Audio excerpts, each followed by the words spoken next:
Oh, there we go. There we go. Oh. Hi, Megalich. All right.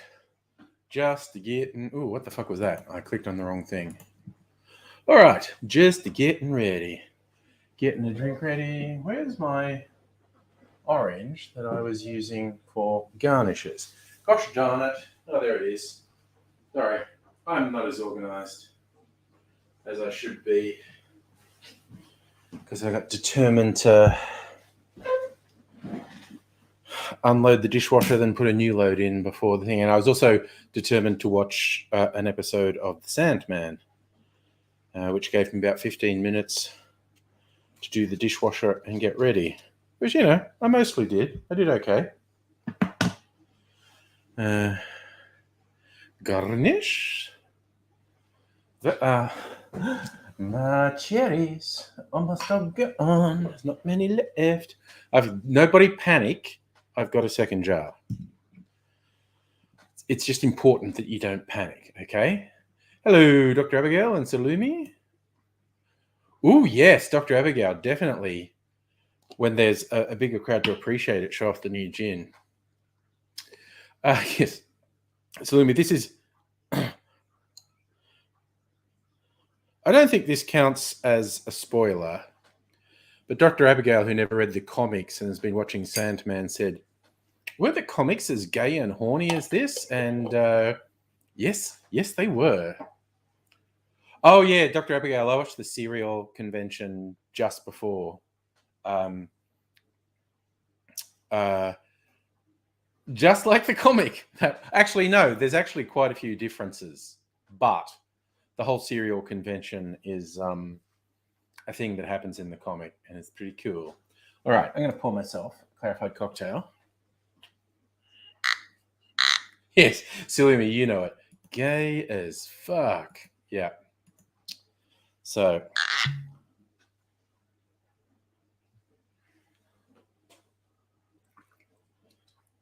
it's fun. They're already, setting up some stuff that'll be important in later seasons. But yeah, it's all happening. So me planning to slowly chip away. Dr. Abigail, you probably can find them online somewhere. I've got the physical comics in a box somewhere. That's like me pretending I'm helpful. I literally don't know where they are.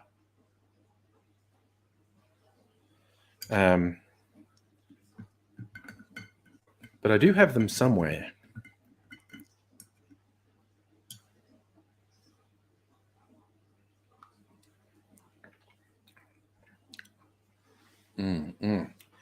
Yeah, I love clarified cocktails. Yum.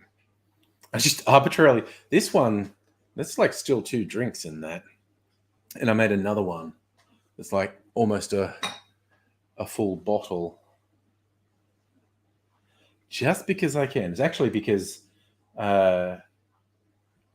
Angry had made some tea. She gets exotic and unusual teas, and I want to use them in some cocktails. And she made one that she then didn't like drinking. I went, oh, I'll use it. I'll make a milk punch with it. Put a little bit of tea in it. So it's actually a comparatively low alcohol clarified cocktail. Nothing wrong with that, though. So yes, you've not been paying attention, Dr. Abigail. So Lumi's moving. Nice. Looks like good times ahead. Living with good friends.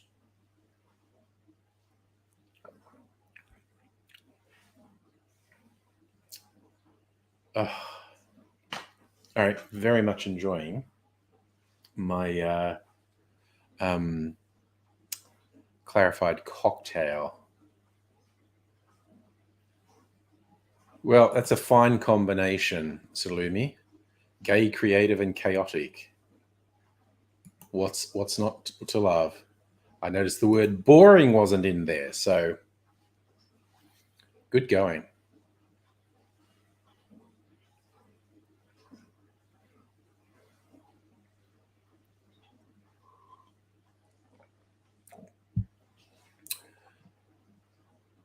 So what's this? Previous owner did a slapdash paint job.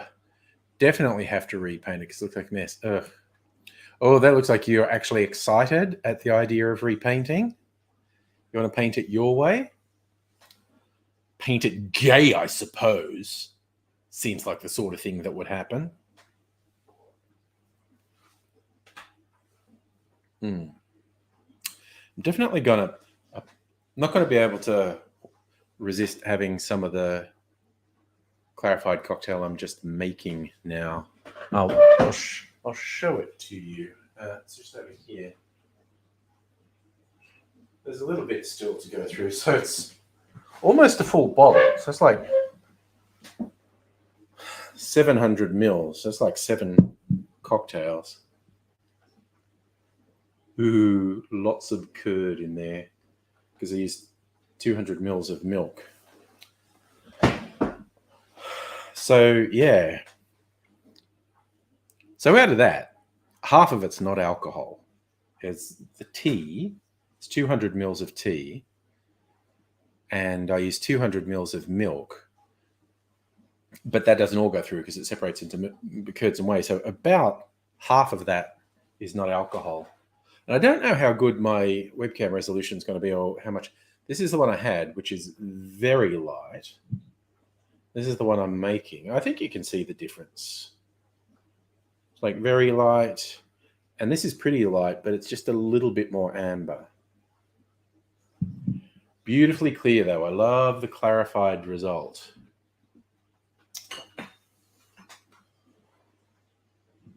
Just a little bit still dripping through. And then I'm going to save the curds. And I talked to a friend who is a very good Indian cook. She's Indian and is very good. She has a YouTube channel where she cooks Indian food. And because that stuff's basically like the curd that gets in the clarification process is basically like proto cheese. It's like is an Indian dish called paneer, and I described it to her,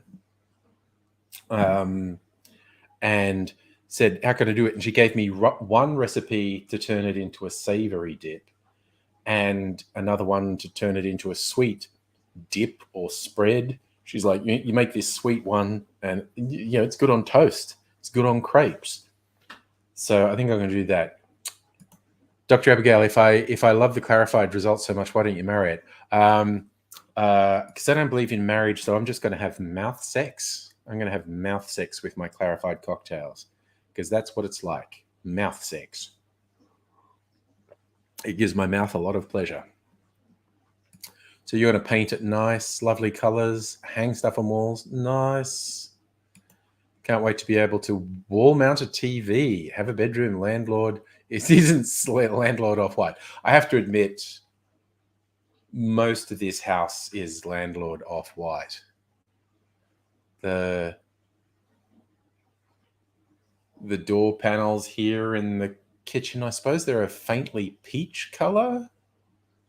I'm not very good with colors because I'm a heterosexual man. Kind of looks like light peach to me. Maybe light Caucasian flesh tone.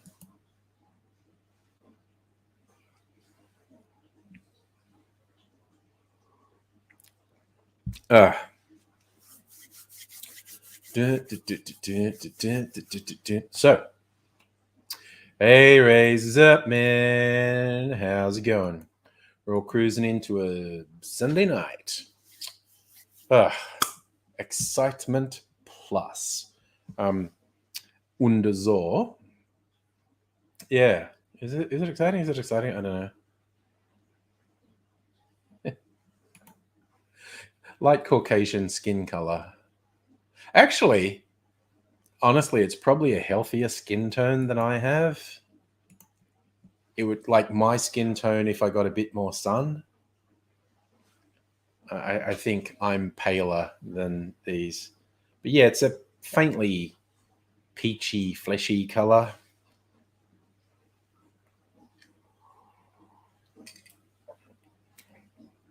Mm. Geez, I don't know if I'm going to be bothered because I mean, Sunday night I don't actually want to get shit faced. I don't know if I'm going to be bothered to drink anything apart from my clarified drinks tonight. Just love the process. Like this, it's almost done. There's just the occasional drip still going through. I want there to be as little moisture in the whey as possible. But that's a couple of hours, I suppose, to get all that to run through, because it's not a fast process. Once the serious clarification starts, it's a slow process for the liquid to go through and come out that beautiful clear color. So yeah, that's several hours doing that. Salumi, your favorite odd thing? Random light switch outside of a room. Switch is also behind a sliding door. Later decision putting sliding doors.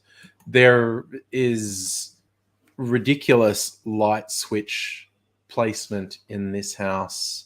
And also in the big sort of extended lounge dining room, there's light switches at both ends. You know when they do that? So if you like switch it off at one end, you can't switch it on at the other. It's this is not the only house I've had that's had that happen. More than one light switch controlling the same set of lights. Not a fan. Not a fan. Oh, so you're thinking of actually getting an electrician to move the light switch? Yeah. Well. Oh yeah, and Dr. Abigail's been here. The guest toilet, which is just out there, the light switch is outside the toilet. It's like got a sliding door in the little toilet, and the light switch is outside of the door. Always confuses people. Always confuses people. So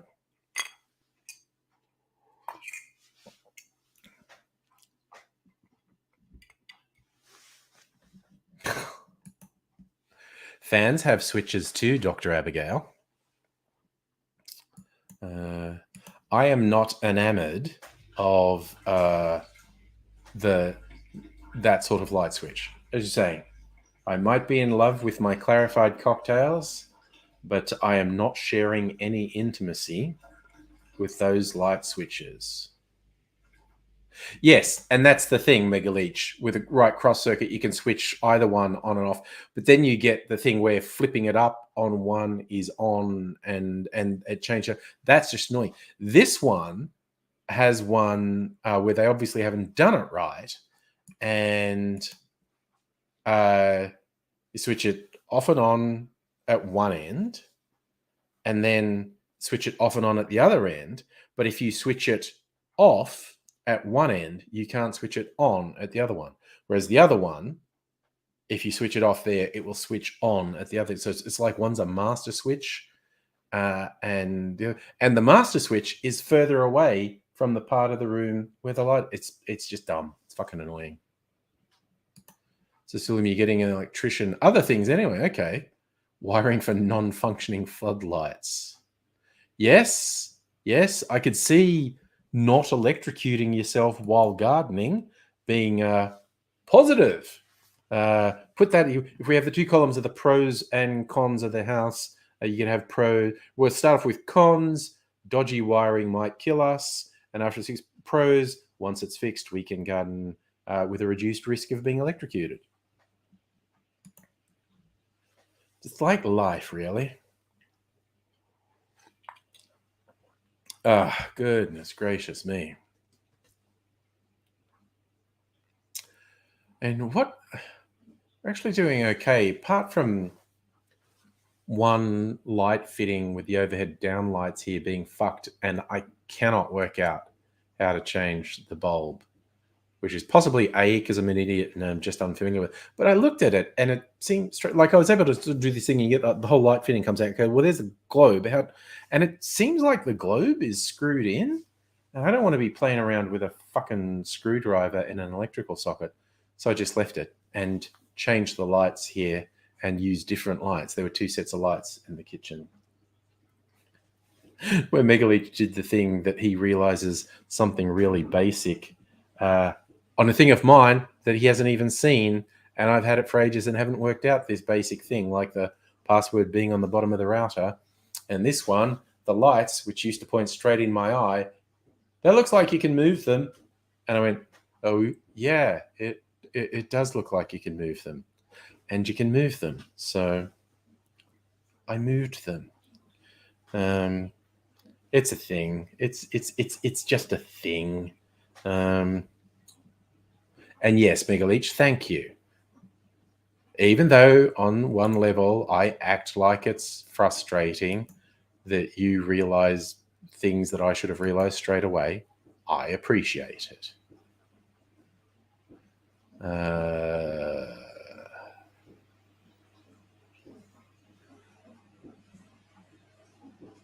Okay. No, just look. What's with it? I haven't even looked at news today.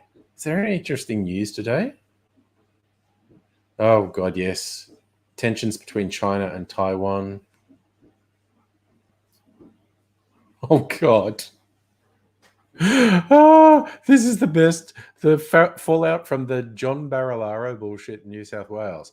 All overseas trade roles are set to be investigated by the inquiry looking into the appointment of New South Wales former Deputy John Barilaro to a US job. Labor will seek to get the inquiry's terms of reference expanded. Comes ahead of Mr. Barilaro's appearance on Monday, as reports emerge in 9 newspapers claiming Premier Dominic Perrottet had offered to create a new parliamentary trade role for Transport Minister David Elliott.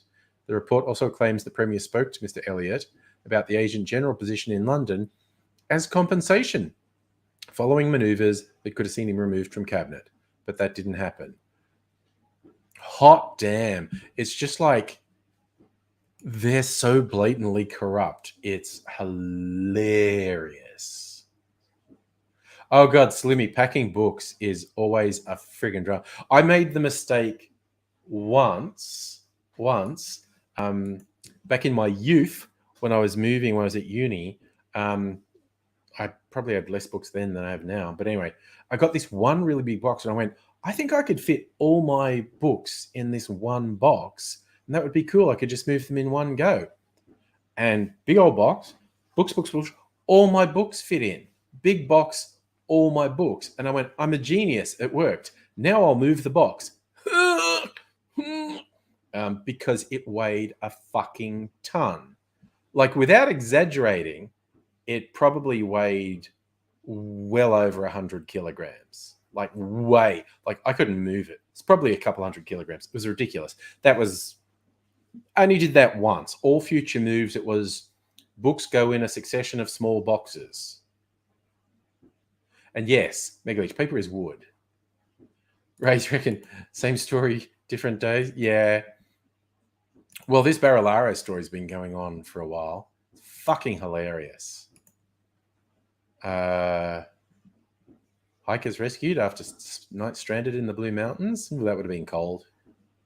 Blue Mountains gets cold this time of year. Tourists find safety after floods close Death Valley roads. Wow, Death Valley had floods. Jesus.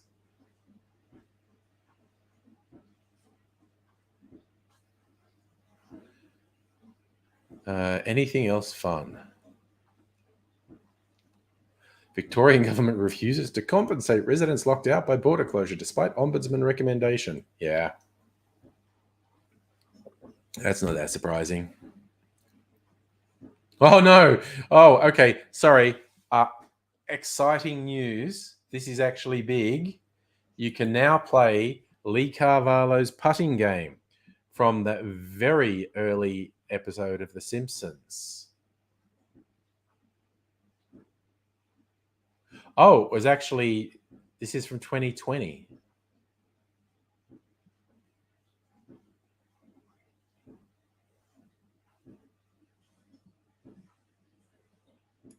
Okay, now I'm disappointed. That's actually 2 years old. So, Suleiman, you have a couple of heavy books only get packed with light things. Oh, yeah. I know that feeling. And yes, you're right. Megaleech, it is still dense like wood. Absolutely. It was the one of the dumber things I've ever done moving a house. The initial thought was all books in one box, so handy. And then I tried to move it, and this was not happening. And there's no way the box would have been strong enough to hold the weight. Anyway, learned, only did it once, and I since learned move your books in a series of small or manageable sized boxes. Forgotten Melbourne, uncovered in CBD development. Oh, Judith Durham died. Okay.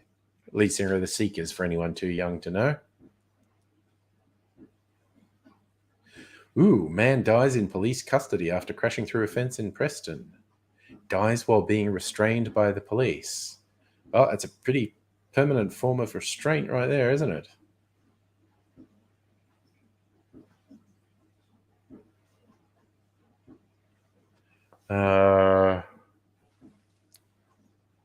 Australia secured 450,000 monkeypox vaccines. Because that's getting bigger than we thought it would. What fun.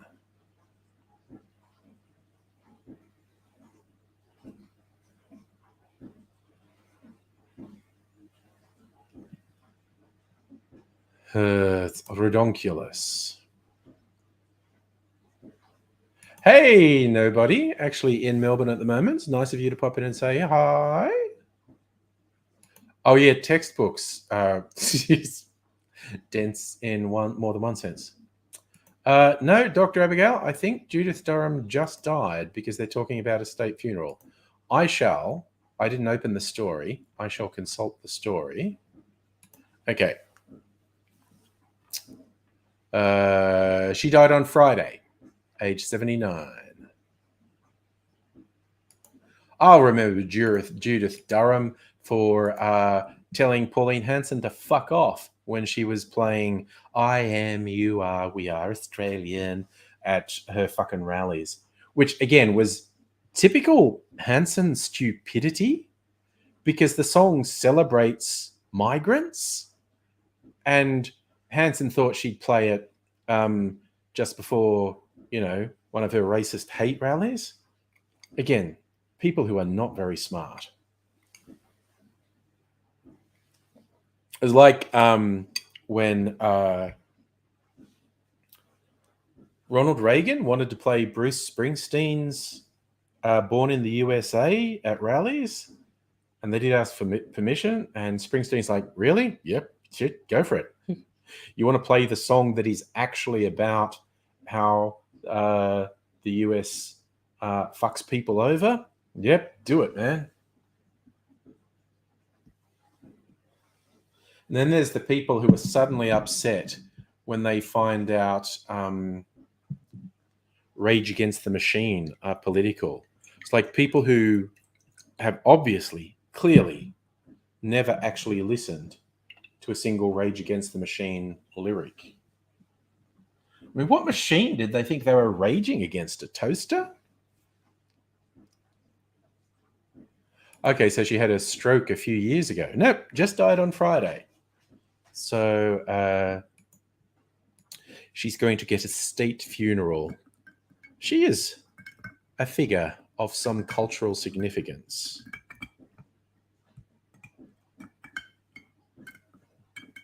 I mean, God, when did their career start? In the 60s? I mean, not my sort of music. Very sort of saccharine, middle of the road stuff, but they did contribute a lot. So, yes. Well, there are fascists in metal and rock and punk, to be fair. But yes, but Rage Against the Machine, from, their first widely played single, some of those that work forces are the same who burn crosses. It's just like, They're just saying, well, the cops are fucking racists. It's ridiculous. Yes, Megaleech, I think they would rage against the Georgia voter machine, definitely. I think it was Tom Morello, the singer from Rage Against the Machine. There's a thing where he made some, social media post decrying Republican position. I think it was Trump. It might have even been older, like it might have been Bush, but decrying conservative US president's policy. And some knuckle dragger replied, "No, just stick to the music. You don't know what you're talking about with politics." And he replied, "Well, you don't need a PhD in politics to realize that the effect of this is bad because blah, blah, blah, blah. Oh, and by the way, I have a PhD in political science." So, dun dun. So Slimmy, was it? There's fascists. Oh yeah, fascists try and infiltrate everything. Yeah, and punk scene people have a long history of punching Nazis. Again, there's another like social media post I see shared occasionally. Someone's like in a it's like a punk bar, basically a sort of rough and tumble bar, and he's having a drink at the bar, and some dude rocks up and goes to order a drink, and the barman just goes, "Nope, get out." And he goes, "What?" He goes, "Just get out now. Don't ever come back. Get out." And he goes, "Oh, I'm not doing anything. I just want to drink. I'm a customer. You can't do this to me." He goes, "I can do it to whoever I want. Get out. Never come back." And the guy grumbles and leaves. And the guy bar like, "Why did you kick him out? Has he done something here before?" And he goes, "No, never seen him before." So why did you kick him out? And he goes, "There was insignia on his jacket. It's Nazi insignia." And he goes, "And that's enough to kick him out?" And he goes, "Oh no, trust me. If you don't kick him out, he'll come back. And he'll come back and you'll get used to seeing him. And then he'll come in with a friend. And then he'll come in with a couple friends. And then suddenly there's a lot of them and they are openly wearing Nazi insignia and no one else wants to be here. And fuck me, your place is turned into a Nazi bar." So no, one of them shows up, zero tolerance, fuck them off straight away.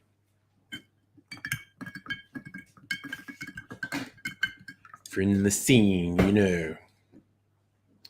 Anyway, trying my new beverage. Ooh, my word, that's different. Do you want to try? This is the one with the tea. Try it.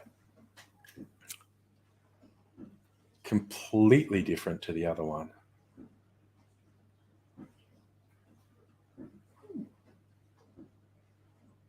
It's a nice one because it's comparatively low alcohol as well. It's very bright, this one.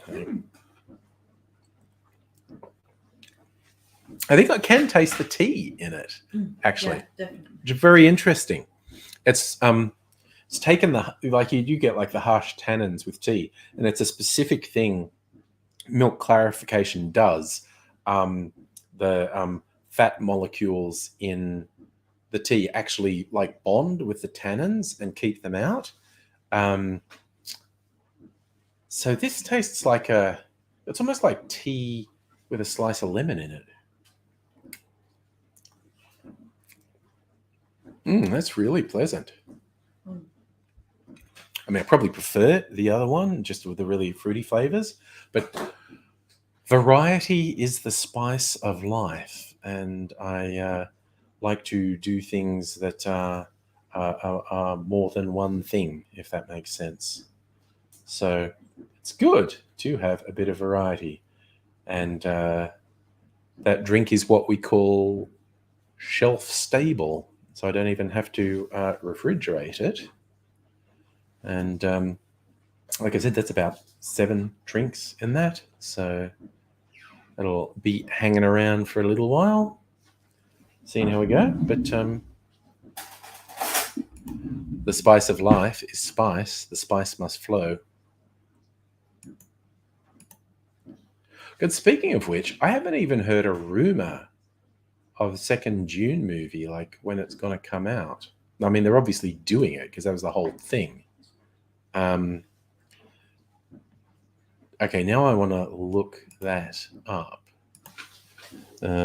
June to release. Apparently it's scheduled for 17th November 2023. That's a long gap. Oh god, and a Willy Wonka movie's supposed to come out. The Avatar movie's meant to come out at the end of the year.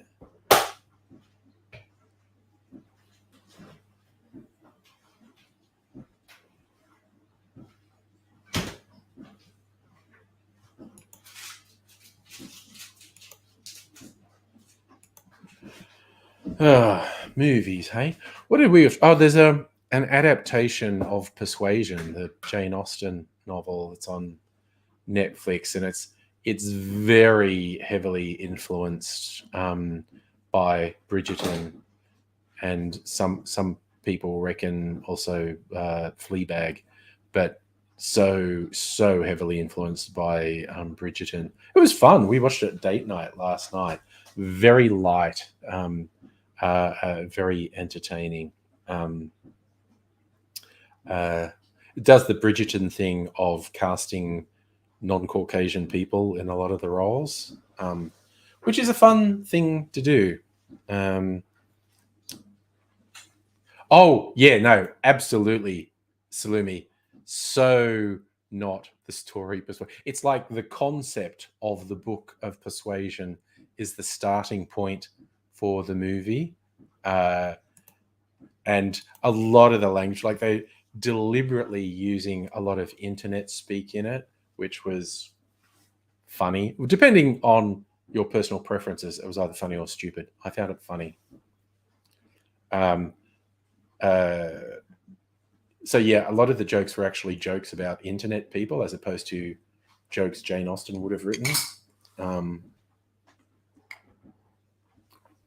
But I enjoyed it as a very light entertainment. God, what else have I been watching? I did watch the Marvel movies that are free now, Spider-Man and Doctor Strange. I think I've said all these ones. One Night in Soho. Sandman's what I've been cramming for the last 48 hours. I haven't quite finished that. Slowly working my way through the last season of Peaky Blinders. I will be interested to see where that goes. Maybe got to find some things. Yeah, Mrs. Angry and I have been watching Only Murders in the Building, the new season of What We Do in the Shadows. What's it? The Orville. Might watch some more of The Orville this week. See how that goes. He made her not shy at all immediately. Yeah, it was not subtle. Subtle was not a word. Could have done its own thing without claiming it's persuasion. Oh, it's marketing. It's just marketing. Dr. Abigail, you started last night and almost finished. Well, yeah, I've been taking one day longer than you to do it. And I actually deliberately paused. I easily could have finished it on Saturday, just sat online and watch it, but I made a conscious choice to do some other things as well. But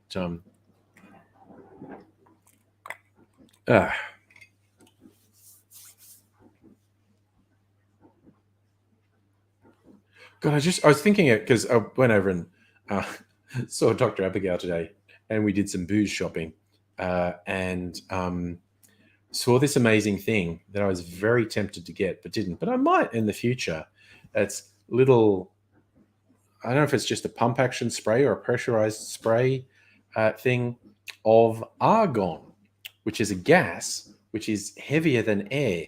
And it was at Dan Murphy's. And the reason Dan Murphy's is selling little spray things of argon, it's to stop wine oxidizing, because as soon as you open a bottle of wine, it starts to oxidize. Now, even if you reseal it, the quality of the wine will be affected. This thing is saying, like, you spray some argon down the neck of the bottle and it settles over the top of the wine. It's a flavorless. Don't close it all the way or Mimsy will hit it and make a lot of noise.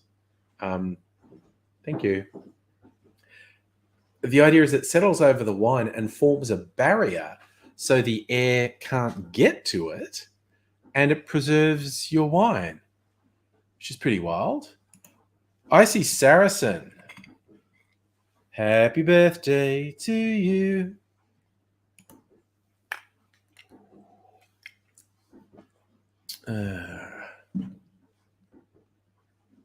What are we doing on this thing? Sorry, my computer's being a bit odd. I'm just looking for a thing.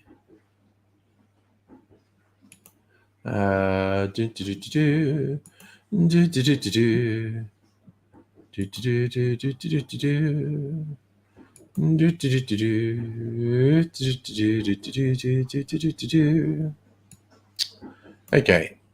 Good to know, computer. Thank you, computer, for telling me that. Computer is screwing with me, but we shan't let it get us down. All right. Oh, well, those are light, sweet drinks. Now I want to drink. I think I'd have a martini. Have a martini. Oh, I've even got a lemon here, so I can put a twist of lemon in it. Yum-o. Because, yeah, you know, my first two drinks were a little bit light on alcohol. So I'm only slightly buzzed. So I think I'm going to have a martini. All right. Oh, legs. Ow. Old. Hurt. I'm just going to have a freezer martini. Because that's why it's there. So I can just pour myself one whenever I want. Is this a new mix? It is. I'm always slightly excited. My Infinity Freezer Martini, after I have a couple of drinks, I always top it up. And so it's like, you're always kind of mixing up what gin and what vermouth has gone in. And so it's going to taste a little bit different, sometimes a lot different, to the last time I had one. So it's always a fun adventure, really. I'm wondering if I should do an Infinity whiskey-based drink. To which I find myself saying, yes, you should. I should do a Death and Taxes. Maybe. My recently discovered new favorite. All right. So you're watching Coach Red Pill, completely unfamiliar. West is slowly authoritarian. We should start marking the third. Yeah, you know what? The global South needs? More colonizers, because they've never had a trouble with colonizers. And yeah, short answer to that is the person is clearly a fucking moron. I know nothing about them, but that little thing you've told me makes them sound like a paranoid dickhead. And also very entitled paranoid dickhead. Like, oh, yeah. Oh, Big Brother's coming to get me. I'm going to move to a comparatively impoverished country. Like, fuck you, colonizer. Seriously.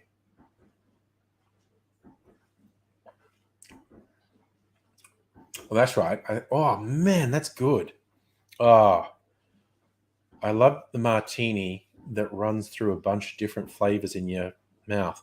Must have put some saline in it last time, olive brine, because the initial dirty it up, make I like my martinis like I like my women, dirty. No, I don't. Well, I don't mind it. Sorry. Hello. Conversation has just degenerated quite a bit.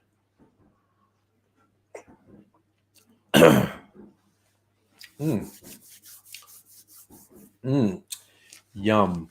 Oh, that goes through a few flavors in the mouth. It's currently a very savory martini. So I might put, when I top it up next, just to keep it interesting and just to keep it moving along, I might put a sweeter, citrusy gin in there. Gin. And, possibly, do I want to do that with, I got this new one, limited edition one. What they call it? Beeswax and olive. And it was super yummy. I have to put some thought into it. Thinking deep thoughts. What I could cheat. Instead of just using gin, I've got the Eau de Vie spirit from Archie Rose. It's a base of honey. It's a distilled honey spirit, basically. There's not a liqueur, so it's not sweet like honey, although it's got some honey flavors in there, particularly in the aftertaste. But it is a very spirituous drink. Is in a similar ballpark to gin. So I might even do that. I don't know. Adventure, variety, challenge. These are things I'm looking for. What am I doing? I'm just checking. Nothing. All right, I'm just doing a little massage.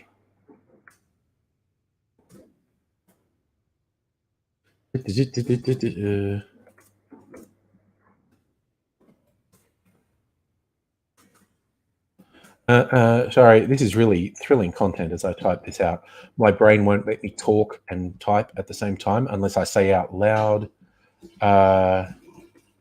what I'm writing, but it's a message to another person. I'm not going to read that out loud. I know who you are. I'm just waiting for you to reveal yourself. Dun dun dun. Send message. Did that sound suitably cryptic and whatnot? Just saying weird shit like that?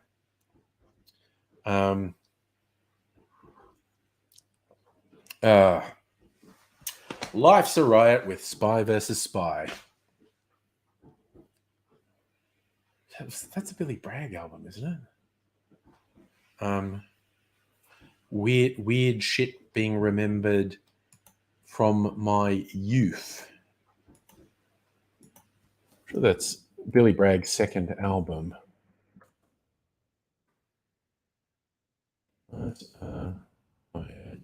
Yes, it's Billy Bragg's second album.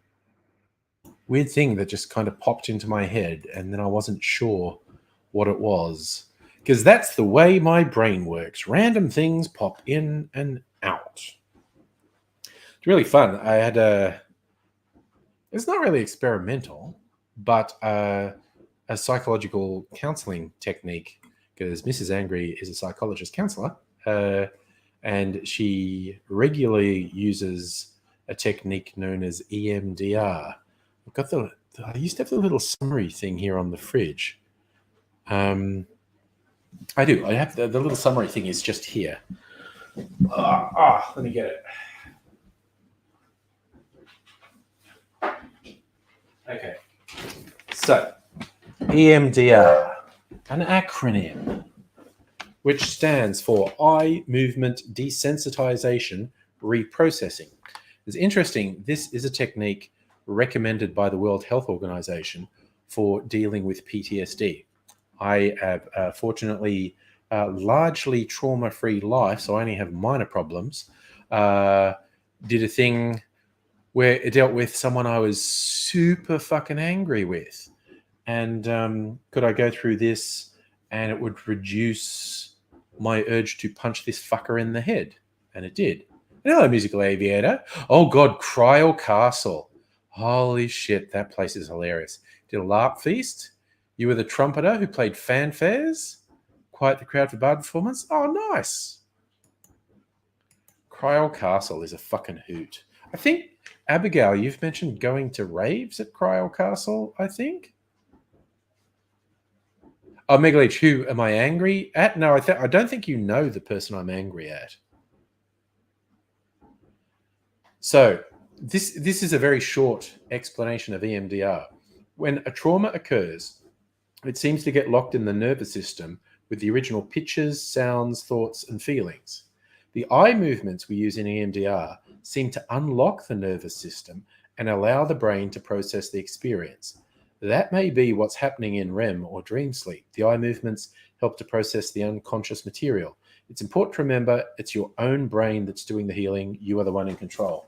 And there's a whole bunch of seems things, because while it is an evidence-based therapy, as in the evidence overwhelmingly supports it works, the actual specific mechanics of it are still open to conjecture.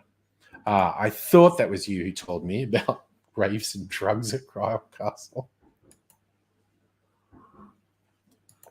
Oh God, speaking of which, Dr. Abigail, I definitely want to rewatch the Sandman in Minecraft on hallucinogens. Would it be too much? You've been watching it. Do you think that would be too much? I think I would definitely lose it if my inhibitions were lowered at all. For I think it was episode 5, The Sound of Her Wings. I think I would definitely lose it if my inhibitions were lowered at all for that episode. And that's all I'll say, because it's a spoiler-free zone. It's just that that was the episode that made me... It almost... I mean, I love The Sandman. Like, I've been waiting 30 years for this TV show. And I don't really want to have given up having read The Sandman over the last 30 years. But I thought that particular episode, I was going, I think this would be just a real experience to watch this not knowing anything. Icy Saracen, do I think the right's divided on you? Everyone's divided on everything. No political group, no ethnic group, no age group, no country is an amorphous blob. People have different opinions on Ukraine. And again, and in fact, you hit the nail on the head there. You get the old war hawks saying it's Cold War, Russia is the enemy. And you get freaky, younger alt-right fascists who just fucking love Putin because they love totalitarians, because they have what in 99% of cases would be a very mistaken belief that they would do well under a dictatorship. Some of them would. Some of them would do quite well under a right-wing dictatorship. The overwhelming majority of these fuckwits who spout this shit, though, because they are just garbage, the fascists would treat them like garbage. Or, you know, the what's the phrase? Useful idiots or cannon fodder even. Pretty much what the Nazis did in World War II. Like the original leader of the Brown Shirts was gay.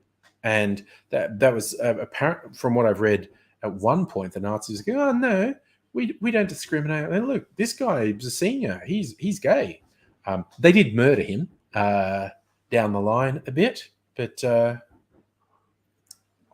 it's the same with all these fuckwits. You get, you know, the Proud Boys and associated. are colossal losers, the overwhelming majority of them would get fucked up by a totalitarian dictatorship. Da, da, da. Dr. Abigail's got a really funky gin bottle to show off. Spoiler alert, I saw it.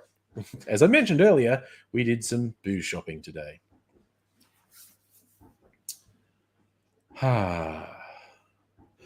Now, I have to decide if I'm going to open one of the bottles I got today, because I realized after the fact I've got something that's kind of sort of like it, and it would make sense to finish that bottle or opening the new bottle, which I probably should do. I probably should do that.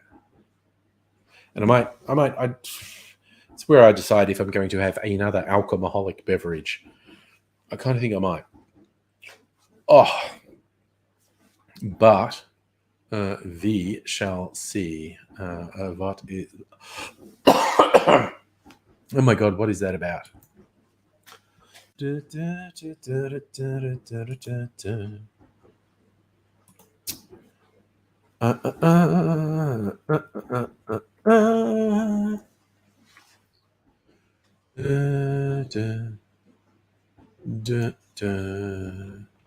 Negroni twists. Okay, and look at that. Here's Dr. Abigail. Hello. Hello. So we got to hang out a bit today. We did a little bit of shopping. We did. Went to the Bitters Lab, and to Dan Murphy's. Yeah. And we both did a this bit of gin shopping. bottle. And look at this. This Check gin, it out, Pete. It is Brunswick Aces. It's just spectacular. I haven't opened it yet. But I'm just trying to picture like. Are you getting get reflections? A good angle on it.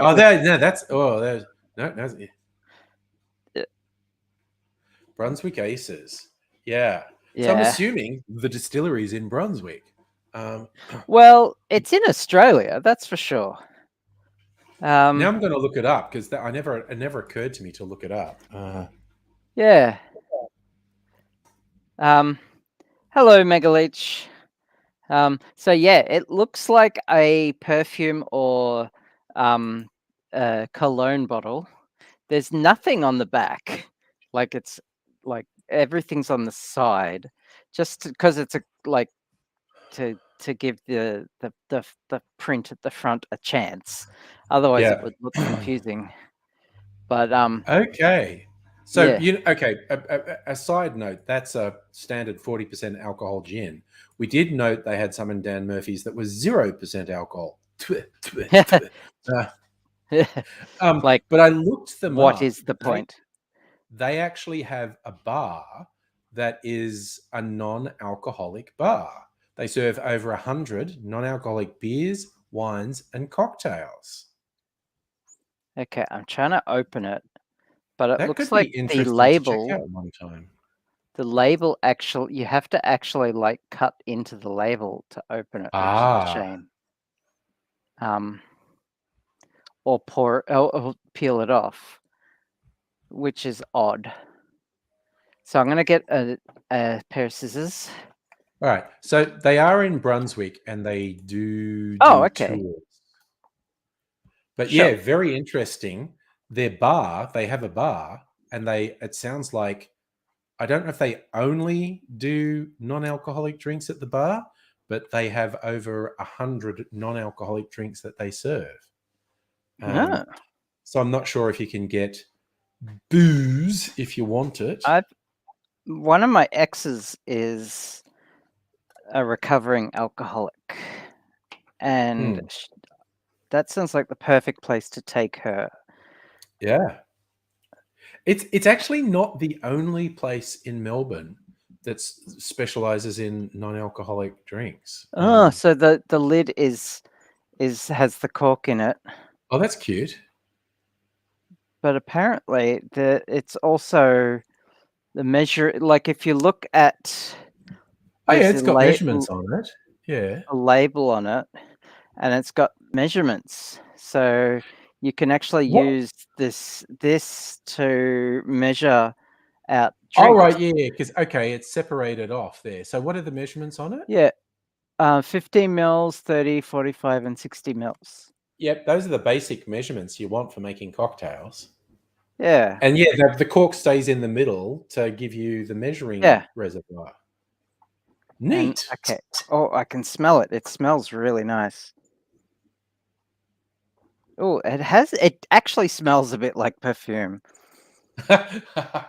Be the aromatics they've put in the distillation. Yeah. Okay, so I just made myself a sandwich. So Nice. move that over there. And I'm gonna pour myself a drink. By the way, these glasses, now that I've got an empty one, doesn't actually say on the bottom how much they hold. Well, that's Aha. anticlimactic, but they are quite large. Okay, so I'm just gonna, pour a bit. Oh, it's very different smell to what I'm used to with the they've used Melbourne very Dry. different. They've used very different botanicals in there. Yeah, they've used. It says on here, lemon myrtle, Tasmanian pepperberry, and green cardamom. Oh, nice. So long as there are climaxes where it counts. Oh no, being horny on Maine again. Sorry, look out. Oh well, see, I've never had problems with that. Hint, hint. Hey. Okay, Say so no more. so I've got just a natural mineral water. Mhm. I don't like tonic. So Tonic's a bit I got bitter, some. but it depends on the tonic. Yeah, I don't like bitter, and I've got some blood orange and mango that I'll give it a try as well. Yeah. But I don't want to get drunk, so No, just having a bevy. okay. God, having said that, Jesus. All right. I'm gonna try some without it exploding all over me. What is this doing right here? Oh, yeah, no, I should definitely try and finish this. Okay. Kinda, sorta. It's like the shape of this bottle. It's like it's designed to explode on you. All right. I was wondering where that was going. It's designed to be a butt plug. Sorry. No, it's designed to explode, bubble up and explode.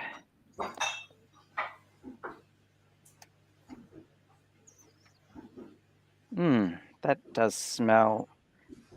To get your Sir Lumi, I approve of that bottle's designed to your innuendos. make you wet. Yes. Hey, bum fungus. What did you walk into? I actually okay. Speaking of butt plug, I still haven't. Is it good? It is good. That was a face that looks good. Yeah. Oh, even just with mineral water. Yeah. I still haven't seen the movie Everything Everywhere All at Once. Yeah. I'm waiting till it's like free on one of the streaming services. But I saw this social media post. It was some celebration cake, and the topper on it was absolutely a butt plug. Is that? Yes. Is that in the movie, or is that my imagination? I believe so. Yes. Right. It's like there was a reference. Curtis happily lighting this candle that looked like a butt plug. Yes. Have I got something in my teeth? Yeah, I think I do. Not that I can see. Yeah. Sorry, I'm using your stream to check my teeth. To pick your teeth. That's okay. Oh yeah, classy. I am 100% class. It's a classy stream. Can't you tell? Yeah. I'm going to use my front-facing camera to do this. All right. Getting some. Oh wait, where's my jigger gone? I suppose I haven't been measuring anything tonight. So. Remains of my lunch. All right. Getting It's jiggy with a good it. movie. It is like that movie is like, I mean, it's good. It's good. It's a good movie.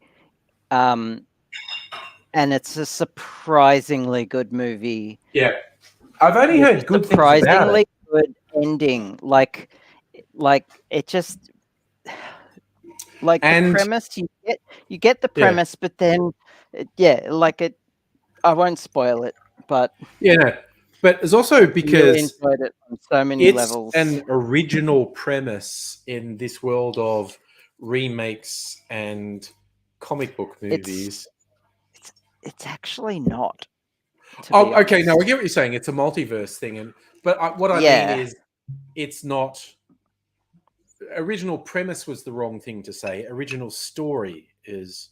Yes. It's not a it's not a not a franchise. franchise movie. It's one off. There's no Yeah. sequel. There's no Yeah. like franchise. It's not a tentpole movie. It's just Yeah. a movie for the sake of a movie, and it's excellent. It's really good. Yes, and also it has Michelle I should Yeoh in set it, up. so extra points. I should like I remember saying this. I think it was as like late as last year, saying I should set up like an FTP server, just a server running, and like just do my own streaming service. Yeah. Like that would never get me into trouble. Hey. No, that sort of stuff's not pursued by very big media companies with millions of dollars to launch prosecutions against people. But if I had my own private FTP server, people could just download whatever they wanted from it.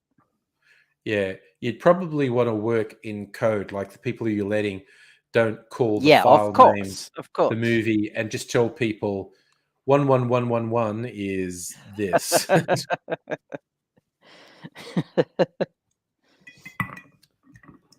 And then just every now and then for fun. You password protect Yeah. The server. Yeah. Every now and then for fun, one of the downloads should be Never Gonna Give You Up. And it's just like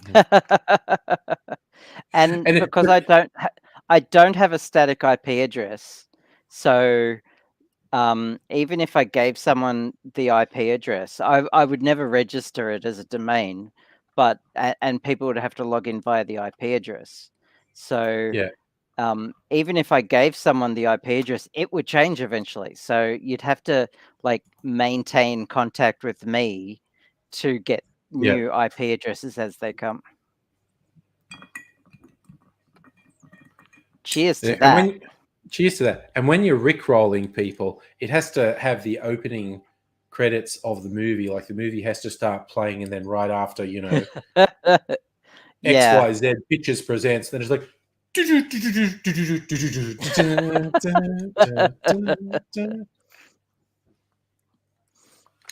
yes. The good old days. It was like, I think Rick Astley is he's very generous with his like disc collection. He loans it to his friends. He likes Pixar movies, but there's one he won't actually give you. So, okay. Was that too obtuse? Rick Astley loaning you discs, but there's one Pixar movie he won't give you. He's never going to give you up. Oh God! Oh. See, Bum Fungus is on the wavelength. See, I haven't watched movies on DVD in like years, probably a decade. You've seen my DVD shelf. I have, yes. A lot there. Here's the fun thing. About a quarter of those I haven't watched. I went through this phase of obsessively. I bought stuff when it was on special. I thought a day might come when I don't know, I'll be sick and I'll be lying in bed and I'll want days worth of stuff to watch. And then streaming services happened. Like I Yeah. haven't bought discs for years, but yeah, I used to, because I'm very into artifacts, having a physical artifact. Oh, okay. Yep. But yeah, See, I I used to realized be at like a that certain with point. software, Yeah. and especially games, but I got over it. Mm. Because I thought like, oh, this Steam thing's not going to last. How do I Yes. download an installer and archive the installer? Like, Yeah. yeah, Yeah. It's and yes, as Safa mentioned, HBO Max is shutting down, but it's just going to morph into one. It's like Disney is buying all the IP from that or whatever. It's going to. There are too many streaming services. There are too many. They've like all the big media companies got greedy that upstart Netflix cornered the market, and then too many of them started their own service, and there'll be a that wrecked it for rationalization in the everyone. coming years. But even Netflix Netflix is might starting suffer. to. Netflix has been their own worst enemy lately. They What seem to with have been like, making mistakes. Yes. yeah, like the idea of putting ads in Netflix and on some of their shows and shit like that. Like, I think they floated that idea. I think where they're potentially heading is a cheaper subscription service that has ads, Yep. and a regular or premium service that doesn't. Okay. Well, Hey, okay, Meg Leach. Oh, Sorry, I just yeah. want to say that's cable TV, and people Yeah. complained about cable TV for years. I'm paying for stuff I don't want, and then Netflix came, and people went, "Oh, this is good. This is just some." And then now there's like 6 streaming services that all potentially have something you want to watch on them, and it's like, oh, they want to aggregate it. Yeah. And yes, bum fungus. I think more and more people are sailing the high seas again. Oh, look, I play a game where I sail a ship into a bay where lots of pirates live, and It's a fun game. yeah, in Minecraft. Yeah. Yes. So, yeah, I mean, honestly, it's got to the stage where there is so much stuff that I can watch legally that I can't keep up with. There's occasionally stuff I miss because it's on a subscription service that I'm not on, and there's no way I'm getting another subscription. But it's like, you know what? Yeah. Fine. Of course. I miss it. And yes, I could go after the illegal one, but you know what? There's too much stuff to watch anyway. So it's like, yeah. Yeah. Salumi, I believe you can find innuendo. I don't even know where you're going with that, but I do believe you can find innuendo in just about anything. Yeah. I wanted to ask, is my waistcoat doing a weird thing with the lines? Oh yeah, no, they appear and then disappear. Yes, that's excellent. I approve. I just want to fuck with the visuals on screen. Yeah. I want to get a chroma key background, a green screen background, and then wear like shirts that match that. Yeah. Or like do it like Carl Smallwood. Carl Smallwood, for example, has a tattoo with elements of the same color, and he did that on purpose. Right. He does a lot of shit like that on purpose, just because it makes people upset, and then they get angry at him, and he finds it hilarious, and so do I. Yeah, it's there are a few Actually, videos. I'd love to be in his studio with my hair like this. Yes, so bits of your head. Yeah. But I've seen a few videos where someone puts on a green Zentai suit, and then they do a thing. So it's like, ooh, there's the ghost, and because all the people sit there and things suddenly float up off tables and whatnot. Yeah. But yes, and yes, Mega Leech. Hey. There's famous ones with where the person standing in front of their Yes. screen while wearing the wrong color. You know that computer game I was playing the other night? That was the Yeah. roguelike that I couldn't I just couldn't beat. I just Yeah. hadn't beaten yet. I finally did it today. Nice. Yeah. Nice. That's what we Figured like to out how hear. to do A it. victory. Yes. The Sydney unit in girls from Sorry. Subfluent and Was the it? landlord put the Oh my God. That's right. Oh. Those two girls who died in an apartment and they're renting it. And they're telling everyone this is the apartment where the two girls died. Yeah. Oof.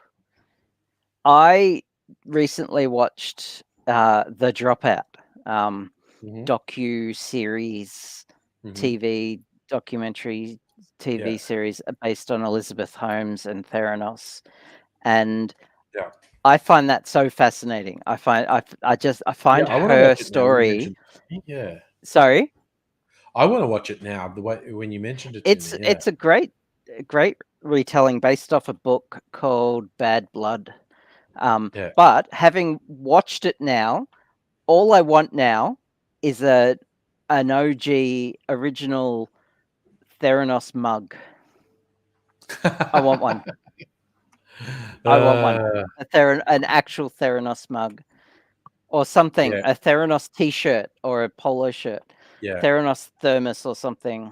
Just something from the company. I want one. A pencil even. But a mug because I collect mugs. I've got so many mugs. Yeah. I mean, we were discussing that story, Elizabeth Holmes, an absolute scam artist who crafted a whole persona that deeply appealed to old rich men who are supposed to be smart.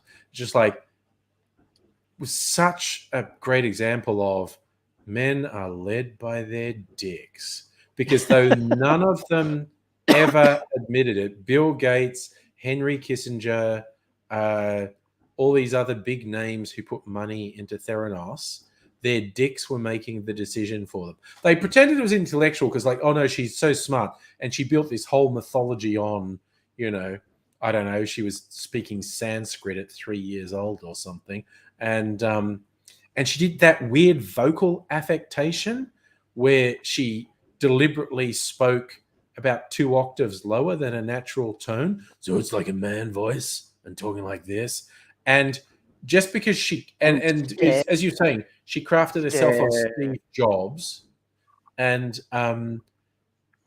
all these men fell for it.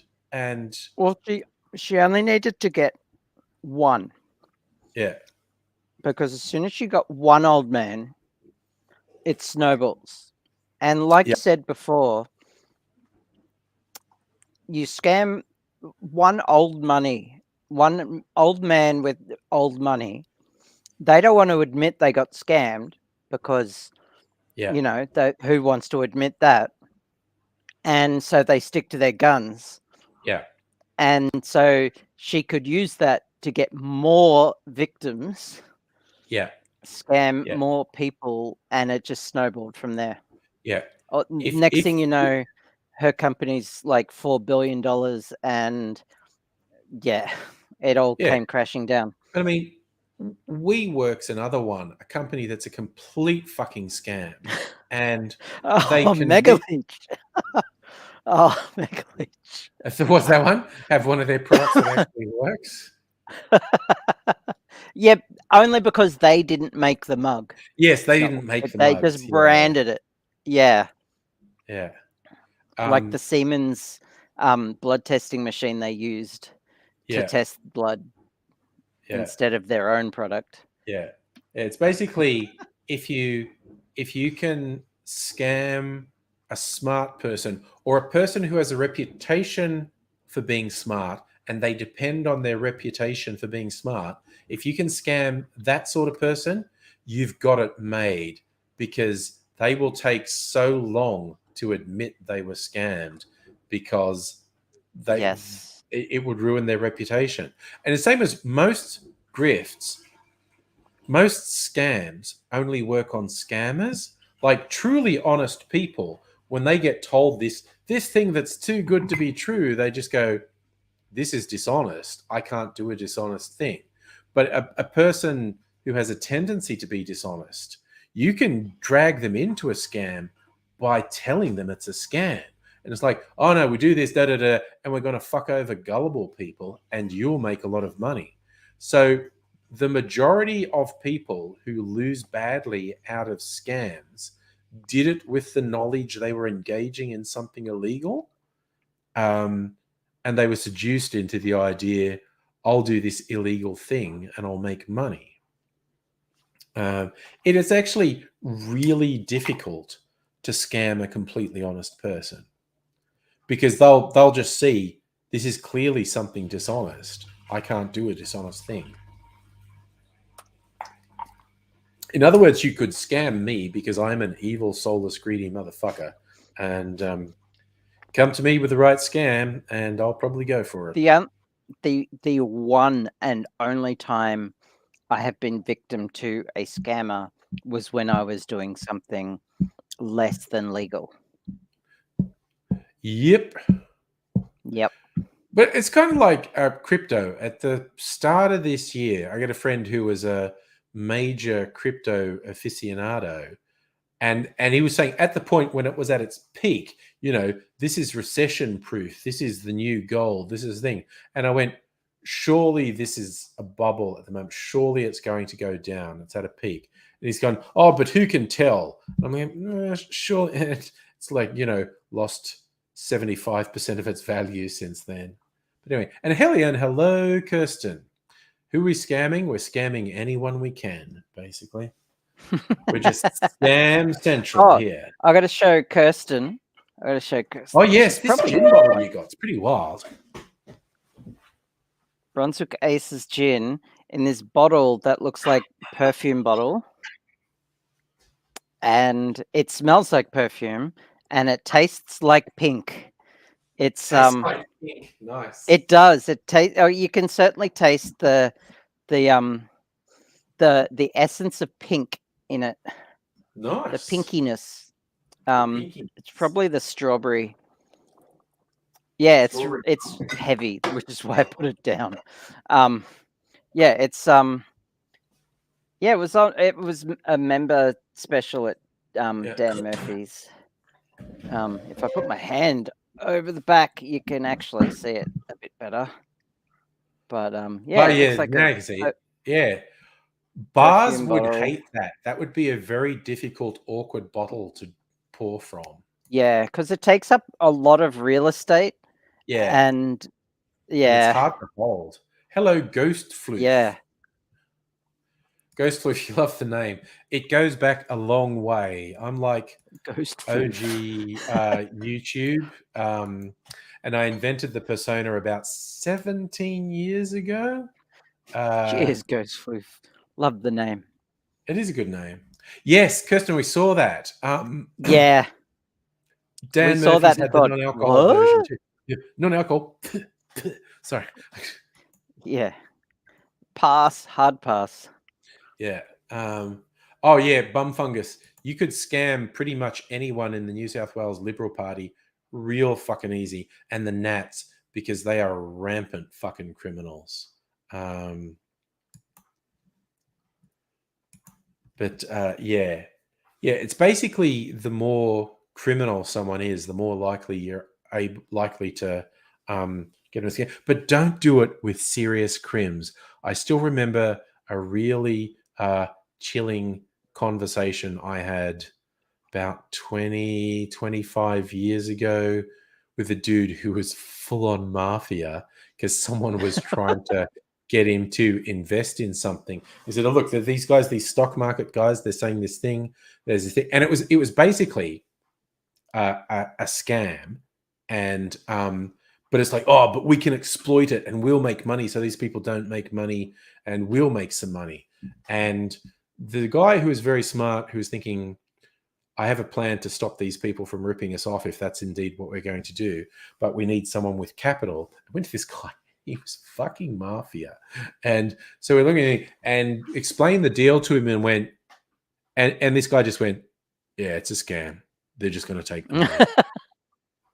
And you go, oh, no, yeah, great, no. And he went, no, I've seen this exact thing. Happened. A few people I know, associates. This guy did this. He said that. He said that. Da, da, da.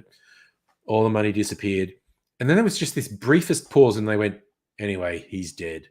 And like, Jesus Christ.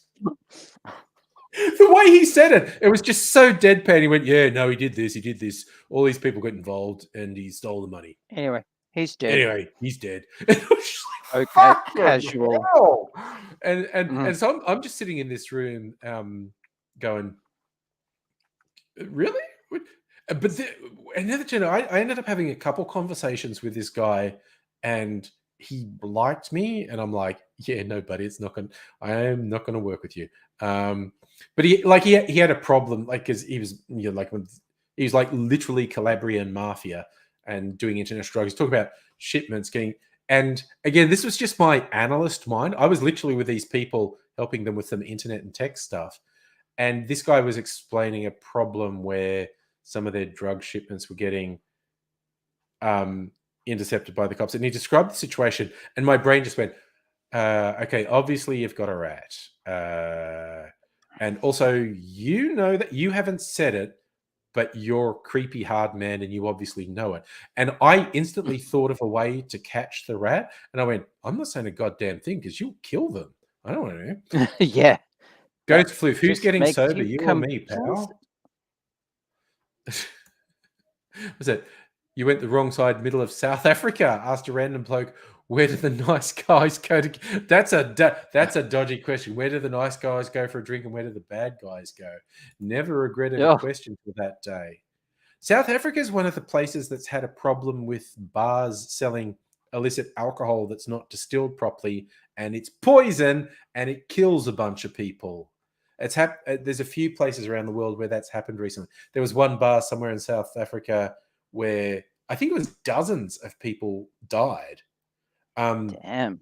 Because it was not properly distilled alcohol, and so it was methanol rather than ethanol. So it's poison, and they all fucking died. I think there was one in India recently too. I know there's been some in Australia in some country towns and remote areas where someone had a home still, and they just invited a couple of friends around and people got poisoned. But yeah, there's been a couple stories recently of bars selling tainted stuff. Ghost Floof, you've got your own distillery where you make moonshine. Dun, dun, dun. Again, if you process it properly, so it's ethanol, not methanol. Oh, Kirsten, yeah, I thought you'd have anything else. There was some in Bali. Yeah. It's weird because there's been a couple of stories in just the last couple of months in really different places around the world, bars serving tainted alcohol and fucking killing people. It's one thing if people are doing dumb shit in their own home and going blind or dying, but yeah, actual bars selling tainted alcohol and killing the clientele is like, Jesus. Oh, Safra, I was wondering what you're saying. Com Games. You mean the Commonwealth Games? No one's watching the Commonwealth Games. Don't care. Couldn't care less. And I don't even care about the Olympics, but yeah, no one gives a shit. Although, yeah, what's the Commonwealth Games are going to be in Victoria again because no one wants to host it because it's shit. So, Ghost, you love the wholesomeness. Most folks don't bring up illicit drinks when hearing about South Africa. Well, that was in the media. That made the media. So, Ghost Floof, you in South Africa? That was in the media here recently. It's like a bar, mysteriously, a bunch of people died, and then there was a investigation. It was like, oh yeah, no, the bar was selling poorly distilled alcohol that was fucking poison. SpaghettiOs. Yeah. I'll go if you're from South Africa. There you go. So it sounds like you're not living there now. Currently in Japan. Fun. That's a rather 2 years in Japan. That's a rather different environment to South Africa. Is it 2026? So another 4 years. So I was always just flashing back to a very old episode of The Goodies, which is fucking ridiculous. And the old wouldn't fly these days because there's a bit of blackface in it. But they was joking about they were basically taking the piss out of the apartheid regime in South Africa in the 70s, and then the British tourism ministry did something about life's much better for black people in England, and all the black people in South Africa left, and so the regime had to invent a new apartheid system, and it was the little uns, as like if you were under like 5'7" or something, you're a second class citizen, and because Bill Oddie was under 5'7", he was one of the little uns, and the rest of them, it was just this running joke, the rest of them were all jockeys, and it was Bill Oddie, and then Bill Oddie leads a rebellion of the jockeys. So, Ghost Food, the peacefulness is too intense for you in Japan after South Africa. So, Kirsten, your husband.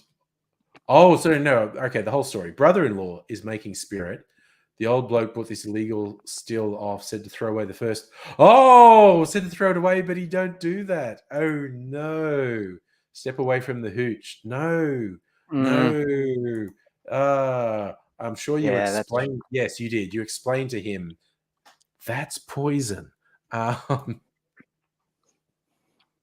think I did. Oh man, just dripped honey on sandwich. Oh, it's a honey sandwich, and I just spilled honey. Oh, it just dripped out of the sandwich. You know who you need to clean that off your pants? Salumi. I'm just saying. Salumi, did you miss that? Abigail's been spilling. You beat me to that by that much. Oh no, you had some Bergen motherfucker. Oh no, yeah. Oh god, I could just imagine him trying to explain. Salumi. Yes, you heard your name. Yeah, I heard your name. Because Abigail's been spilling honey on her pants, and she needs you to come over and. I accidentally dripped honey on myself. Yeah. Oh no. Whatever shall I do? Ghost Floof, we are very kind, and yes, we would have a very different accent to you. I understand. Struth, mate. I mean, I don't say Struth very often these days. I think I did growing up in the country. I only say Struth to make fun of my accent. Yeah. I still say fair dinkum sometimes, but not as much as I used to. I do say again, people I know online, they're surprised if I say "G'day, mate," and I know that's a thing I say. That is genuinely. I say that occasionally. Yeah, it's not uncommon for me to say "G'day." I don't say "Struth." I might say "fair dinkum" sometimes. Yeah, it's kind of like I say "G'day" all the time. What does that even mean? Fair dinkum. Yeah. Stone the crows, mate. Yes, bumfungus. G'day, cobber. Ghostful, you're actually born Ireland, raised Egypt, South Africa. Interesting travails you've had. Egypt/South Africa, they are very far apart. They are literally the opposite extremes of Africa. Yes, that's like saying I grew up in Alaska and Brazil. Yeah. Rottweiler dude, I have not seen the TV series Wolf Creek because I don't have Stan. I have seen the movies.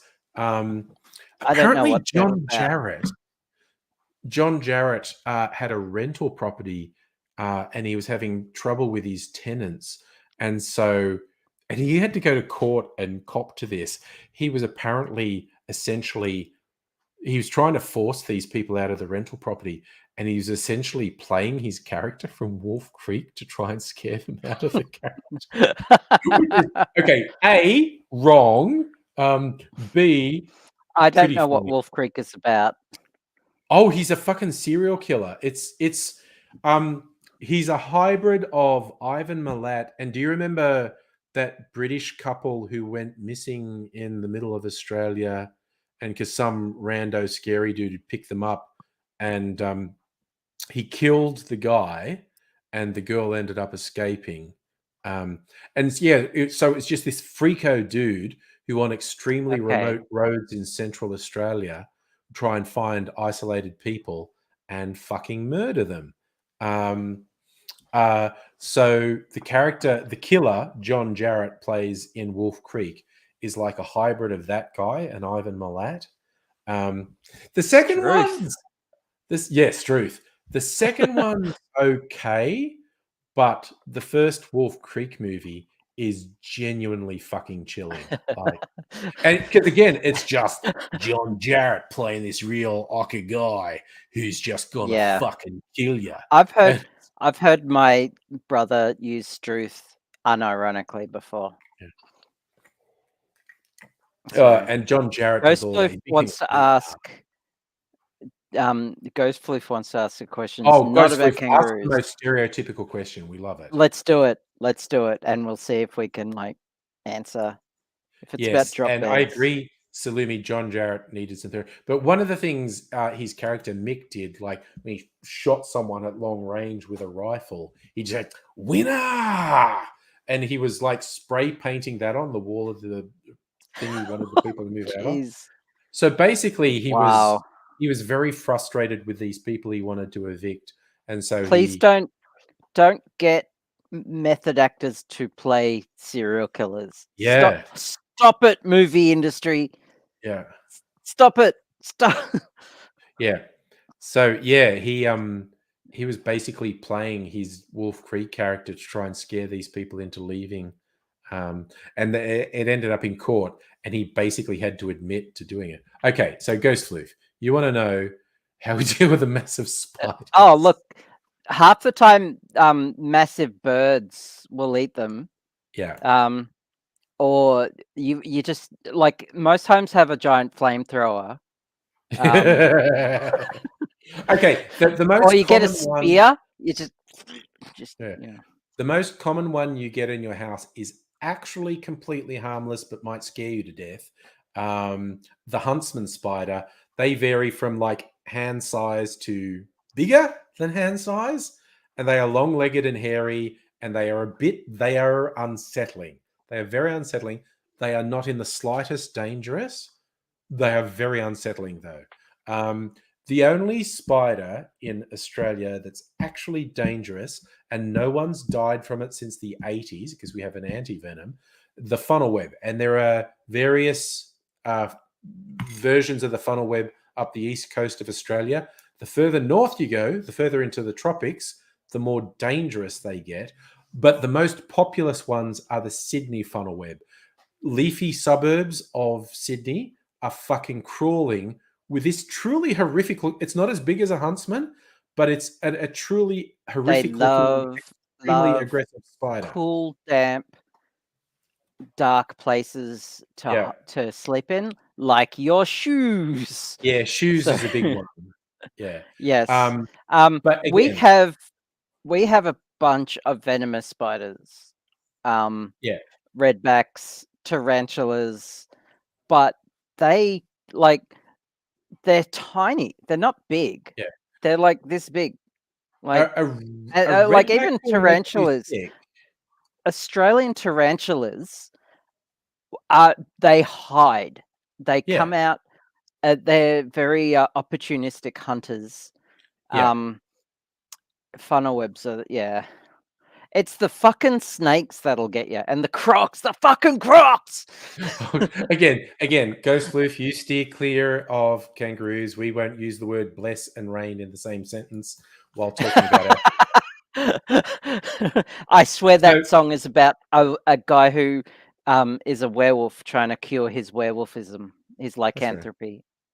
I'll take that to my grave. To clarify with the funnel webs, there are various genus of funnel webs right up the east coast of Australia. They particularly like foresty, leafy areas. The most dangerous ones are in the Queensland rainforest, but they're bigger and they're not as common. The Sydney funnel web, Sydney and into the Blue Mountains, there are lots of them. No one's died since the 80s because we have an anti-venom. There's a really fucking gross neurotoxin that like prior to the 80s, if one of them bit you, you were going to die horribly. It was a horrible death. There were never that many deaths, but no one's died since the 80s. So yeah. We have a So lot of yeah, venomous snakes. It's the snakes you yes. have to, yeah, and they crawl through the grass. You get them out, like they don't come into the city so much, but the outer suburbs you might see them. Definitely out in Yeah. the country. Yeah. My And again, brother the has tropics. my brother has a farm Yeah. in central Victoria, and Yeah. he's lost pets. He's lost a couple of Yep. pets to Yep. snakes. Yeah. He's shot a bunch And of snakes. yeah, Um, farms breeding season for brown snakes is super yeah, dangerous. They get 99% of the time, a snake will feel you coming just from the vibrations and will fuck off because they want nothing to do with you. Breeding season, brown snakes in particular do the opposite, and they get incredibly aggressive. They rear up and do this cobra shit when they hear. So farmers have huge trouble with brown snakes, and suburban gardens, they have trouble with brown snakes. Queensland just yeah. has, the tropics has fucking everything. It's mental. Why does I anyone live there? remember I was walking. We were hiking into Mount Shank, which is an extinct volcano just south of. It's in South Australia. It's in the south of South Australia. It's Yeah. fucking, I'm gonna forget the name of the town. But it's an extinct volcano. There's a walking track up to the rim Oh of yeah. Mount Yeah. Shank, There are some big and then craters up there. down Yeah. into it, and it's amazing. It's so cool to go inside a volcano, and you're down at the lowest point, and there's mountains all around you. It's so cool. Anyway, Mm. on our way back up, and by we I mean my partner and I at the time, Mm. we're walking back up, and the path up on the outside is well worn. Everyone wants to go up, but the path into the volcano was just narrow as fuck, and hardly anyone does it. But I wanted to do it, and so Yeah. I was messing with my partner because she was like, "Oh, is it going to erupt? I'm really worried. It's extinct." And we get to the bottom, and I'm like, "Oh, you froze for a minute there." We get to the bottom, and I start jumping up and down, and she's like, "No, don't! It'll explode!" I'm like, what? And just taking the piss. But so on our way back up on this like almost overgrown part of the track, there's a brown snake just hanging out Yeah. on the track, Yeah. and like I'm just like, oh fuck. Yeah. And she didn't realize how dangerous they are after I just Yeah. did that, and then Yeah. I'm like, oh shit, okay, don't Yeah. move. Yeah. And so when she saw me do that, she was like, she'd lost her shit, and so I just said, okay, I'm picking you up. And I picked her up, and I just carried her around the snake, Yeah. and the snake was just like, it didn't rear up or anything. It was watching me the whole time, Yeah. but I just gave it a wide berth. I went off the track. I Yeah. just went around and just Yeah. yeah. Yeah. I mean, I've seen lots of snakes at a distance, and they kind of fuck off. It's fun when they're swimming. A lot of people don't realize the majority of I gotta snakes find out can the name of swim, that town. and in the country, you'll Yeah. see Oh them in yeah. the river and stuff. The closest encounter I had, there's growing up in Dubbo, there's a river runs through town, as there is in most country towns. And I was just walking along the riverbank. There are willow trees all along the bank, so there was a lot of leaf litter on the ground. And I was walking along, and about 2 steps in front of me, the leaf litter moved in a way that was obviously a snake.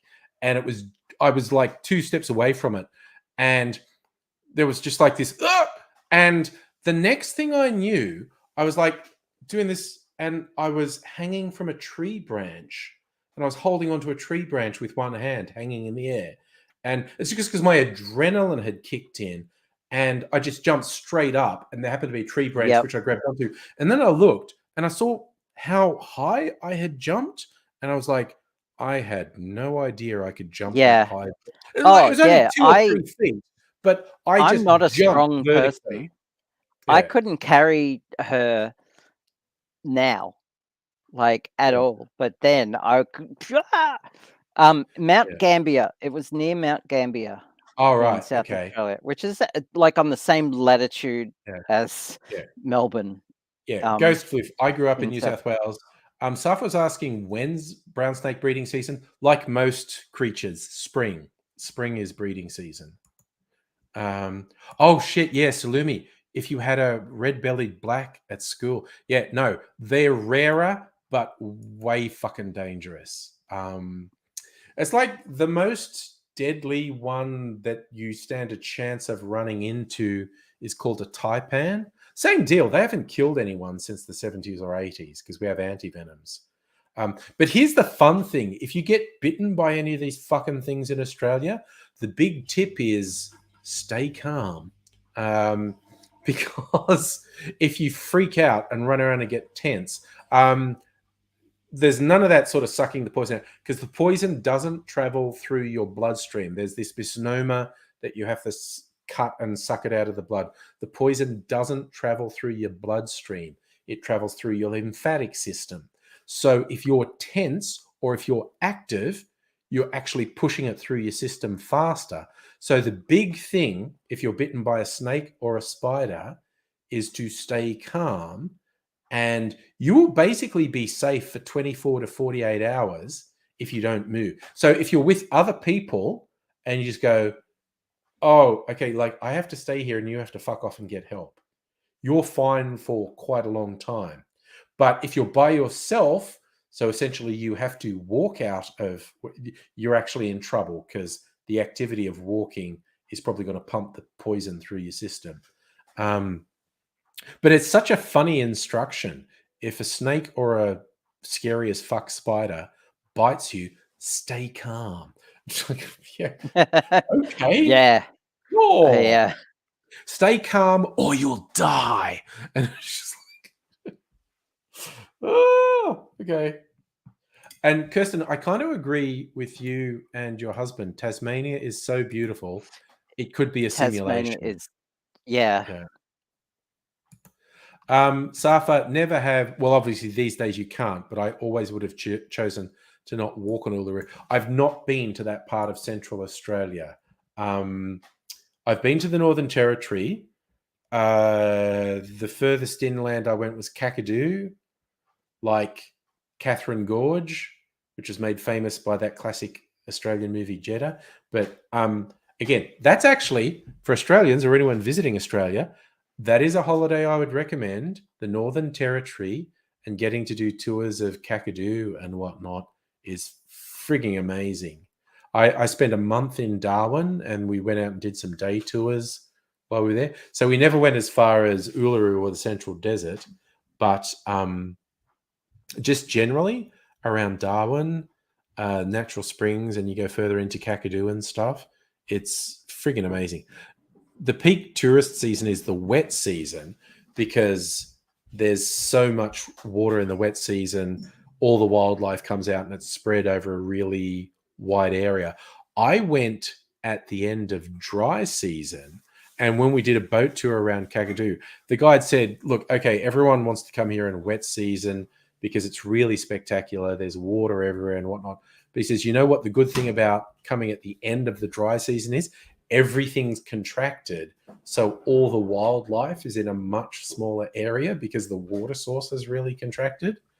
And we certainly saw a lot of wildlife on the boat cruise, and it was a real low to the water sort of punt, and there were crocodiles in this water, and we were watching. There was a family boat where a little girl, like under 10 years old, was insisting on leaning over the side and dragging her hand through the water. We were just my girlfriend at the time. We were just calling her crockbait, and they were like, "Check out crockbait a couple seats out." It's like, the fuck are they doing? I am going to log out of StreamYard. That's fine. Oh, it's almost bedtime anyway. But yeah, Yeah. So I'll still be in chat. Yep. So, Alrighty. Thanks for coming on and sharing. And sharing and sharing Very that wacky awesome gin bottle. gin bottle. Yeah, It's just it was very unique, and it tastes pretty good. yeah, Like, it's a good one. I would give this a 7 out of 10. Which is pretty good. Maybe 7.5. It's Yeah, it is definitely not bad, and in Aspie, that's high praise. yeah. Yeah, cool. See ya. So Ghost Floof, it's funny. Like, yeah, I was joking. Stay calm's ridiculous.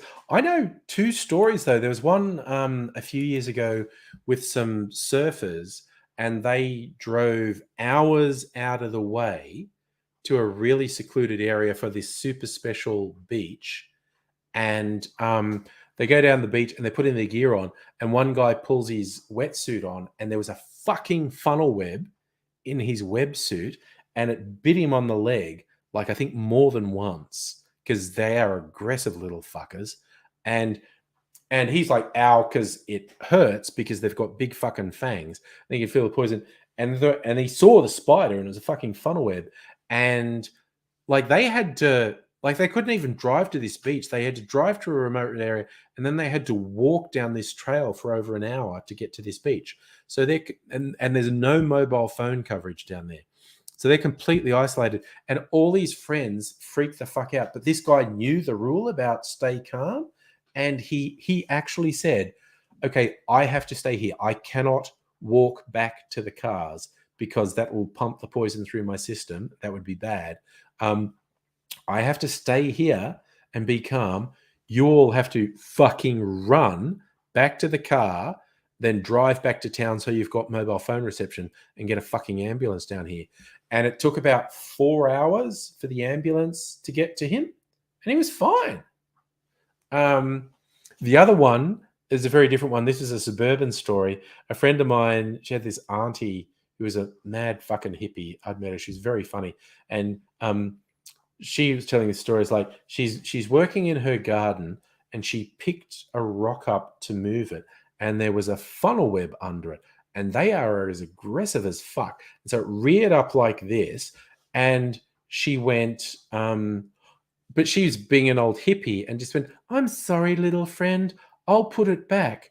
And she went to put the rock back, like on the funnel web. The funnel web took that as a threat and jumped and fucking bit her on the hand.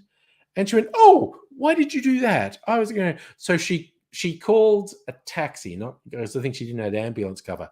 Ambulances are expensive. So she called a taxi, and the taxi arrived, and you know, she didn't call a rush or anything. She's just going, "I'll just stay calm." The taxi arrived, and she gets in the taxi, and "Where to, love?" And she, "Oh, you know, hospital."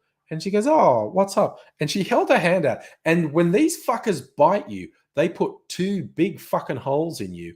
And also because it's a really nasty poison, it was all red and swollen around the bite size. And she just goes to the taxi driver, "Oh, a funnel web just bit me."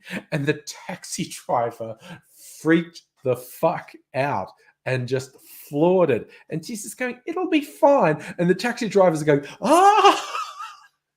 Like he thought this person was going to die in his cab. She wasn't going to die for about 6 hours.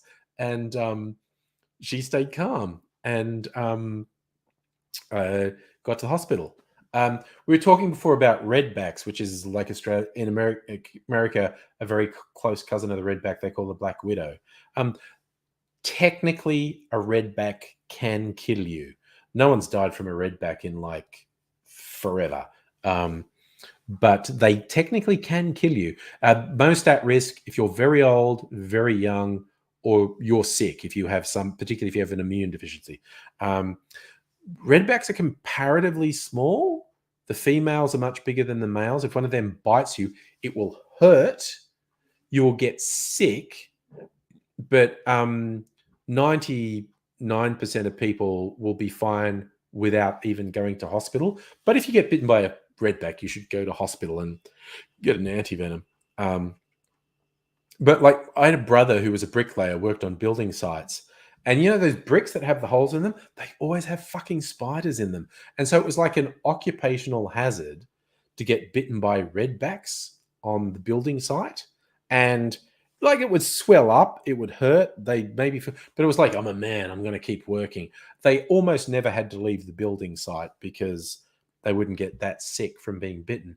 But yeah, they actually got a funnel web on a building site one day, and someone had it in a bucket, and they took it into a pub because they're showing off in the pub. Look what we caught at the building site, and it's an angry fucking funnel web. And they're like, look, and someone looked and stepped back in. You know, they can jump about 3 feet, right?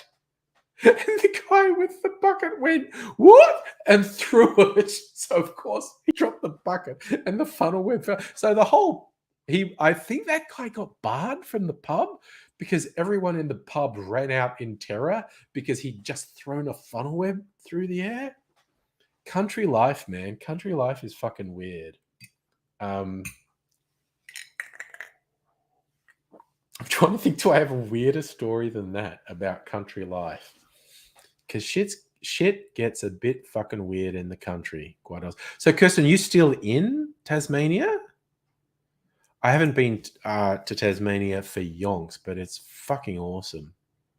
Did a driving tour with Mrs. Angry. It's really, there are videos from, God, it's a long time ago, 10 or 12 years ago on my YouTube channel. Actually, I can answer that. I'll have a quick look. Where are we? Go to my channel, videos, search within my videos, Tasmania.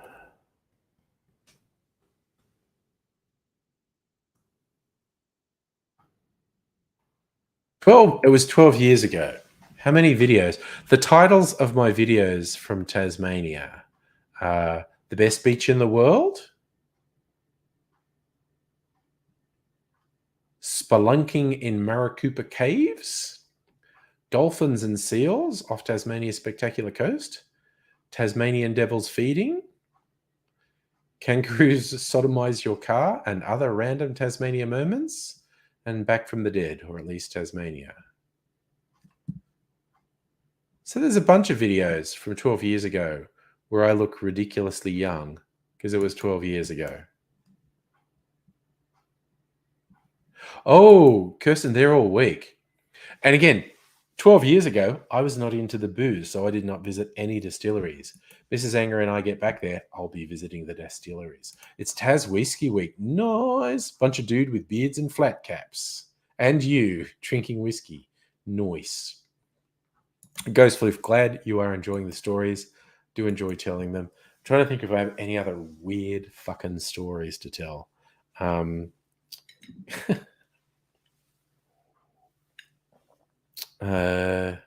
Yeah. Probably going to bed in about 5 minutes. Think if I can come up with a weird story for the last 5 minutes.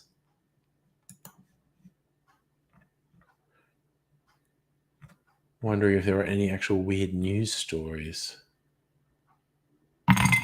Oh, Jesus H. Titty fucking Christ.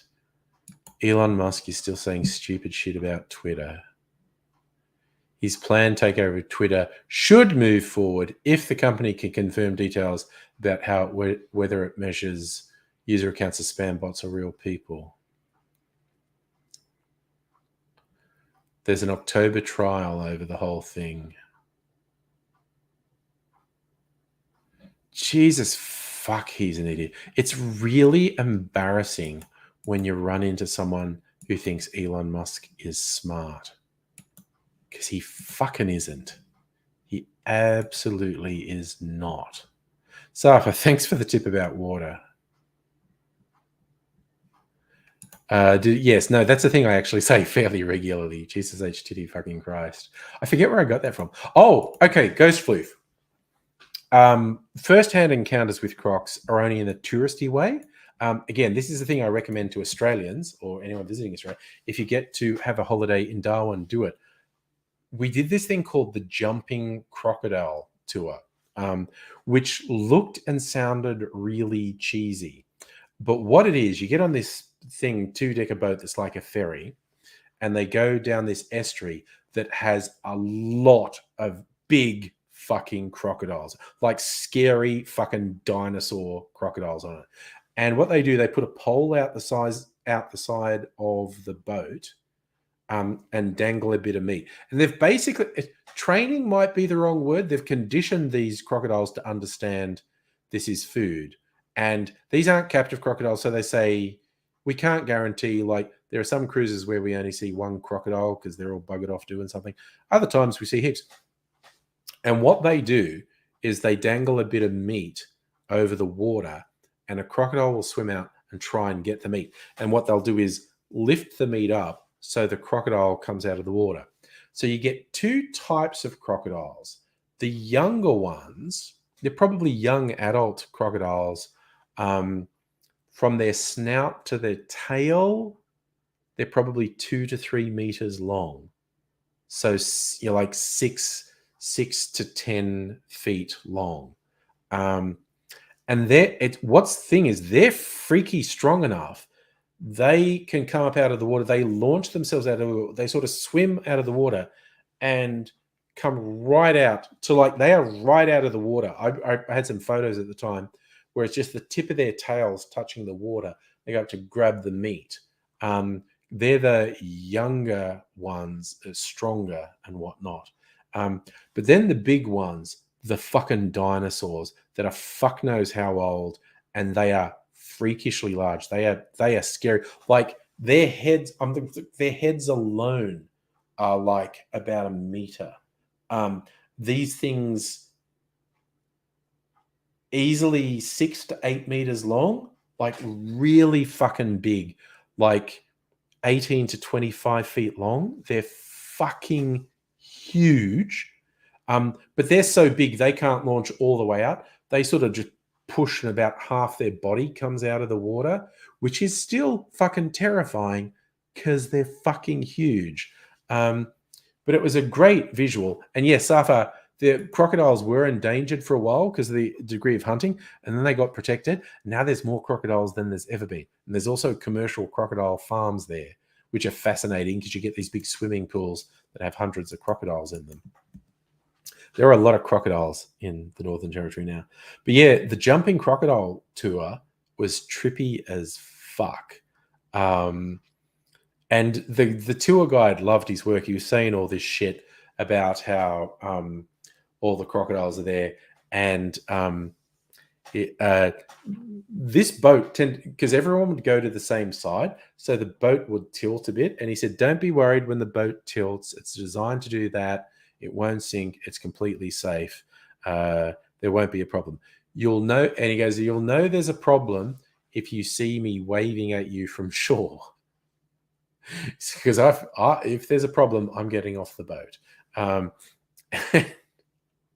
then he would go on to these things like getting to shore doesn't make you safe because you're in this mangrove mud where you'll sink into past your knees, where you are very slow, but a crocodile can move over that mud. They sort of skate over the mud at about 30 miles an hour, and it's quite terrifying. And he said, and besides the crocodiles, this part of the world has the highest concentration of venomous snakes per 100 meters. It's the highest concentration anywhere in the world. So he's basically saying all this shit to try and freak the tourists out having fun. I don't know if you can hear the door knocking. I'm assuming that's Mimsy. Okay, it's 10 o'clock. Might see if Mimsy comes in to say hello just before I go to bed. Hang on. What are you doing, Mimsy? All right, there you go. You annoying bloody cat. Honestly. All right, I'm going to come up and say hello. Come here. Come up and say hello. Going to come up? Going to come up? She's halfway up the chair. She hasn't really decided. Or you're going to come up here. Okay, I'll move that off your perch. Going to come up here? Come on. Come up and say hello. Or here. Come up here. What are you doing? Come up here? Yes? Ugh. All right. I'll just have... there's Mimsy. Mimsy saying hello. Just have Mimsy say hello before bedtime. There she goes.